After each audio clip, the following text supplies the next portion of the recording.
Yo, what's up guys? This is Unpunk. We're bringing you this awesome video here today, so I think you're really gonna like this. This is the Easter egg guide for the third and final map within the Tortured Path. It is called Beneath the Ice. It is chapter 3 of the Tortured Path.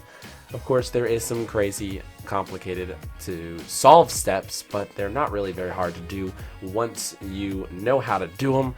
So if you guys do go along to enjoy this video, it would be super awesome if you could drop a like and show some support. You guys have been absolutely amazing. We just hit 5K today, and that's so awesome to see.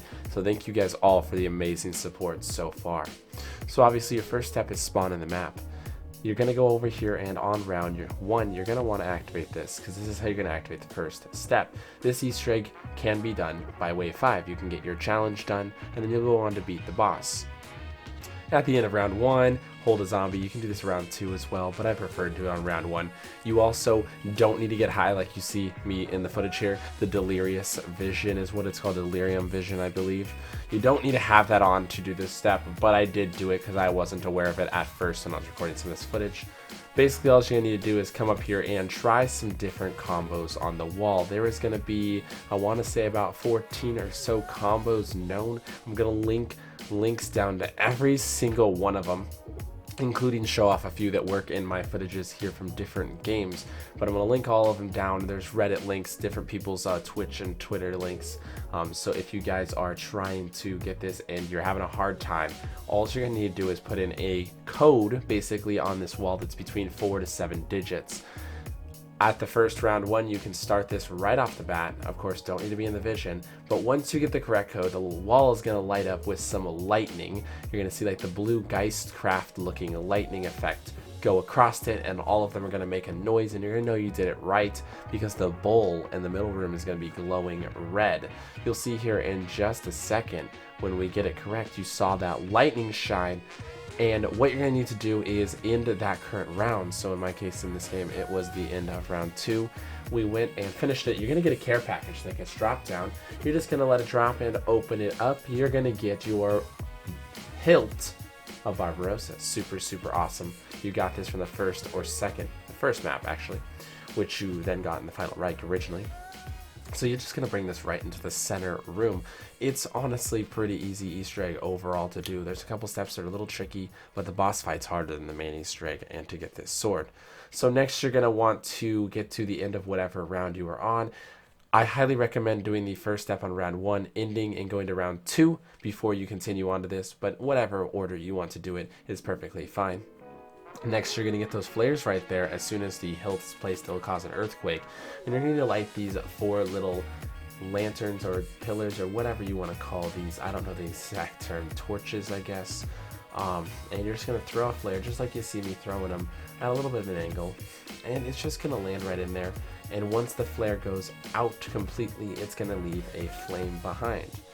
I miss a little bit here because some of the throws are a little bit tricky, a little weird angles, so I miss a couple times on this one. But it's easy because you got unlimited flares, so don't be freaking out if you're not getting it. You can have many players as you want in this Easter egg too. You can do it solo 1, 2, 3, or 4. Solo 1. Okay, I'm great with talking today, but yeah, you can do it any order. It's easier the less players you do. Actually, it makes the bosses less hard and all that. Once you're done with those 4 pillars, you're going to want to grab another set of flares, and of course you're going to want to be holding zombies at the end of each of these rounds so that way you're not progressing too fast. You're just going to throw one in this. This one's a tricky one to get. Once you get it, it's going to open up this wall over here, make an activation noise. You're going to find another rune. You'll see it right there. Very easy to do these steps and get up to here. You can do this step on round 2. So I want to emphasize that you can do the first wall on round 1, into the round, and save a zombie on round 2 to do this step. You don't have to be pushed on to round 4 like you see me here in this footage.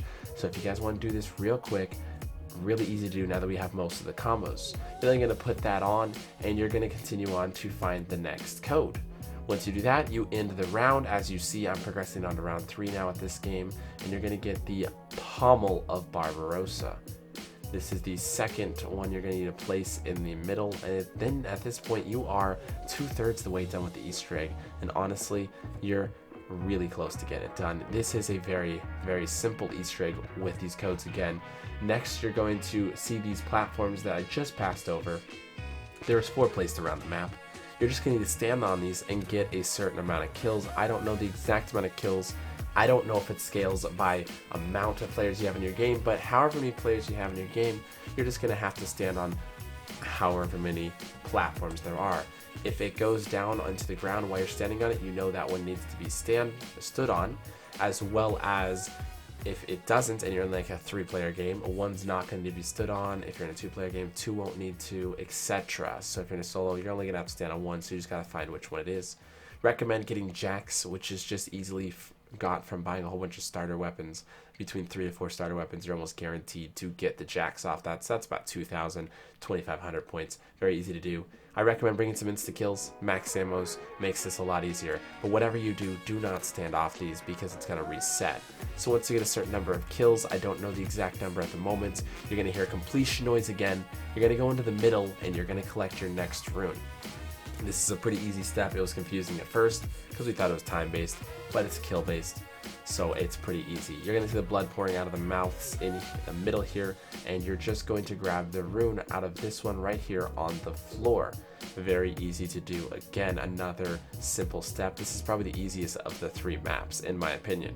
You're then going to just go ahead and enter whatever the code is. If you obviously don't want to look around in the Delirium Vision to find yours in game, just start throwing them in at random from the description. Makes it a lot easier and quicker for your games than memorizing all the locations around the map. Then you're going to be on to one of the last steps.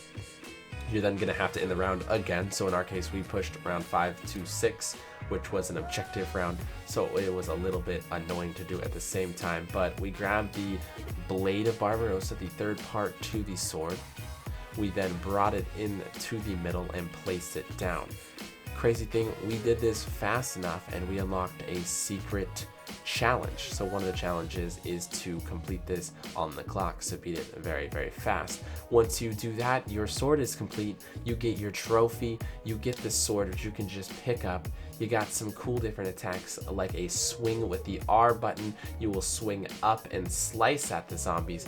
The L is like a look zoom in mode, which you can hold L, press, or hold L2, press R2, and then hold square as you're slicing that zombie, if it's a regular zombie or a pest zombie, and press square if you have any armor, and you can empower the blade and make a little orb float around. Not sure what it's used for at this moment, but that's a cool little special attack that has been discovered. You can also swing it with the R3 button and do a big blast just like in the Shadowed Throne blade, but a little bit bigger of a blast. Super, super awesome Easter egg. I like this one because it's very quick and not very difficult to do once you have all those combos again, which the community has done an amazing job at finding. I just want to shout out everybody that is in the community that hunted this. An absolutely amazing and fantastic job. Big shout out to Sledgehammer Games for giving us something unique and different. I'm going to be making a video here over the next few days of my total reaction and thoughts on the DLC, good, bad, and the good, the bad, and the ugly. We'll see you guys on that video real soon. This has been your friendly neighborhood Unpunk. We'll see you next time. Peace.